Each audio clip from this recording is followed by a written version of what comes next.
in short, I had like almost an hour's worth of content on making these pen weeders, and I figured I've got to cut this down.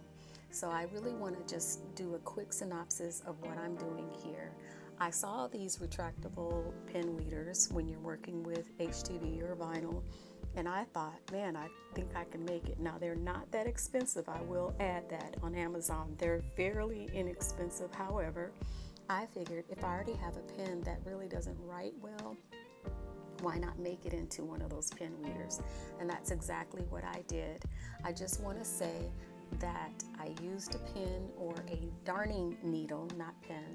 And then you can use stick pens as well, as long as they're thick enough to fit comfortably inside of the inkwell.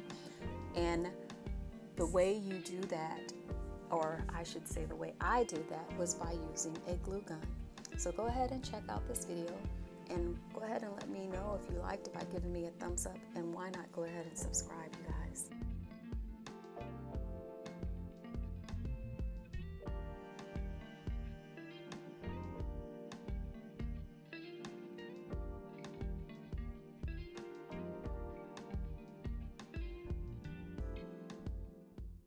Again, I want to reiterate, you're using ink, so protect your area as well as your own clothing, unless you have clothing that you don't mind to get, ruined with ink.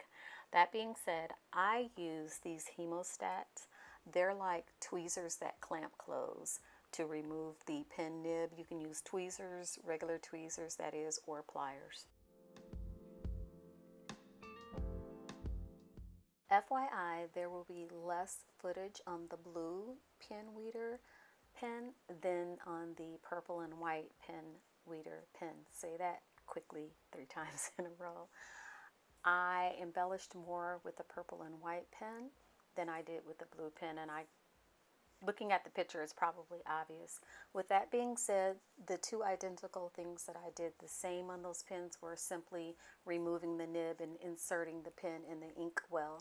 After that, I just embellished the pens to make them more appealing.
Whew, okay, I'm gonna let you guys on a little tidbit. I have been really working on not saying "so you guys" and "so guys" in whatever way or fashion, and I don't tell you, it has been a challenge. I don't know why, but it has been a challenge, and it's been driving me crazy. So you guys know my little pencil, little doohickey here that I keep all of my little embossing tools and things that you see similarly used in paper crafting, possibly, and then in people when they get their nails done. But I use them for my crafts. Okay. So I'm looking for a smaller brush that will, here it is. I think I used this yesterday too. I want to be able to get up to the little nook and cranny of things when or right up to the edge without overlapping my resin. So one of the things you want to be careful of is my hub just saw how much resin I was using when I first started the UV thing, and he just went ahead and bought me this one right here.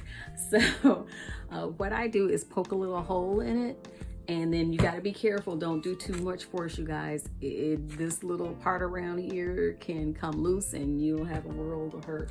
But I just take my time, I gently press it, and I do a guesstimate. Sometimes I have to mix more, but I try not to do more than what I need. And this typically is why I actually use these little pendant molds. It keeps it contained, and it also gives me a good bird's eye view of what I need. Typically when I'm doing something with color, I'll do that first. And then I'm gonna put this actually on the ground and out of the way, because when I use my UV lamp, I want it out of the way. And then I will do the color base first, and then I'll put a couple of clear coats on. I have found that looks, I don't know, it just makes the brilliance of what you do shine even more, if that makes sense. And I'm not talking about talent, I'm talking about the colors come out. I'm gonna use a little bit of purple in here, and it's gonna be a hint of purple. And all I'm gonna do is take the silicone little nib brush that I have and dip it in the purple. And then I'm gonna see what I get from that.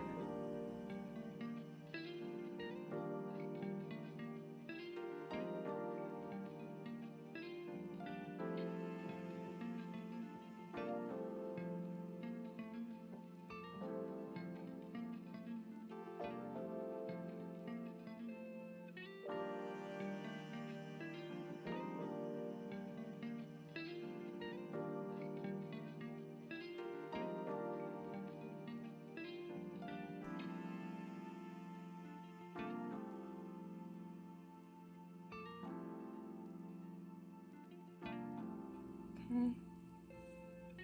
So see, it's just a hint of the glimmer of the glitter in there, not a lot. And now I'm gonna add the white, the pearlized white onto the other side. I'm actually almost out of this, you guys. I actually have another big bottle. I do use a lot of this color in crafting. And it's almost really transparent though, but so I add a generous amount just to this. This is probably like a half, between a quarter and a half teaspoons worth of resin. And see, it's really opaque, so it's a very good concentrated form of the color, so it'll be a good contrast in there. I think it would be nice.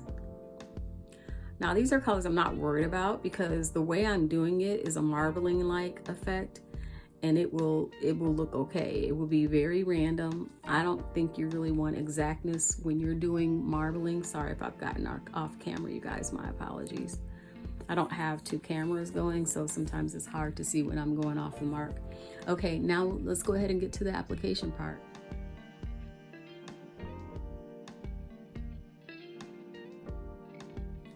So I'm gonna start off using two brushes, and I have my tissue or paper towel that has a little bit of alcohol on it. It's dried out. Let me add a little bit more on there. Put a good amount on there. So I'm gonna wipe it a little bit as I go. And then I'm gonna start off. So I'm gonna start off using the, what am I gonna start off using? We're gonna go with the purple. I'm gonna go up here. So since I did the purple right there, I'm gonna start here and go all the way down, but I'm gonna work from side, top to bottom, and then turn top to bottom or whatever.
Okay, you guys, so this is the best pen that I could find. This is the exact way that I did the other one, okay? So I took my glue gun. Might have been a little premature. Okay, still a little cold yet, but it doesn't matter. That's enough. And what I'm gonna do, and there's ink in this, you guys, so you know, you could get one that has fairly no ink in it, but mine has ink in it. And I think I'm gonna stop mine right about there. And then what I'm gonna do extra is I'm gonna just kind of twist it around, and hopefully I got the glue off of it. I did this on the other one, and don't worry, because you can get this is glue, so you can get the excess off of it.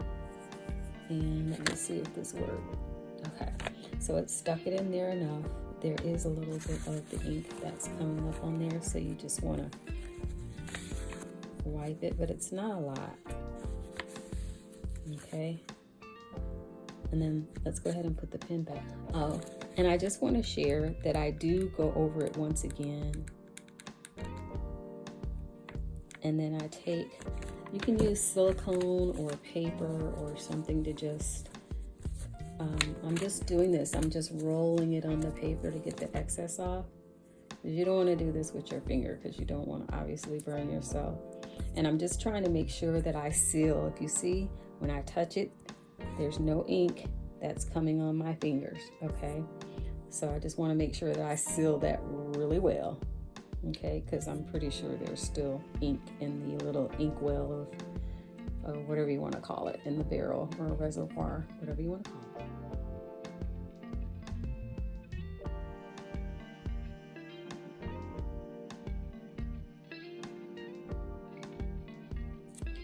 Two things I want to mention.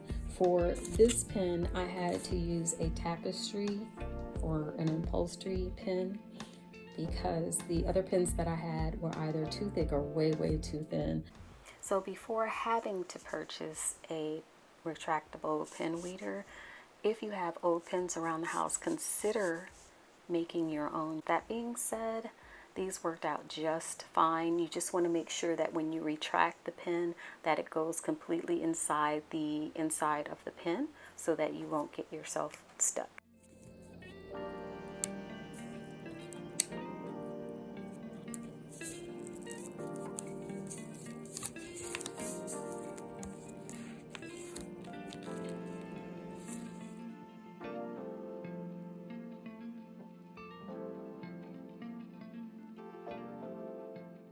This demonstration is before I actually finished embellishing this pen. I just wanted to demonstrate, you guys just saw that.